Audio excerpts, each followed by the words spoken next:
പണിമുടക്ക് ദിവസം കോഴിക്കോട്ടെ പോലീസും ഫയർഫോഴ്സും വനംവകുപ്പും സംയുക്തമായി ഒരു ദൌത്യത്തിന് തുടക്കം കുറിച്ചു. നടക്കാവിലുള്ള ഉത്തരമേഖലാ ADGPയുടെ കാര്യാലയത്തിലുള്ള പോലീസുകാരെ ആഴ്ചകളായി ശല്യപ്പെടുത്തുന്ന വിരുദ്ധനെ പിടികൂടാനാണ് 3 സേനകളും കൈകോർത്തത്.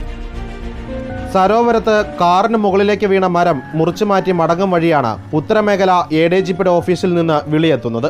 നേരെ അവിടേക്ക് പാഞ്ഞെത്തിയപ്പോൾ വനംവകുപ്പ് ജീവനക്കാരും പോലീസും കാത്തു നിൽക്കുന്നു. പോലീസുകാർ ചൂണ്ടിക്കാണിച്ച ഭാഗത്തേക്ക് കോവണിയുമായി ഫയർഫോഴ്സ് ജീവനക്കാരെത്തി.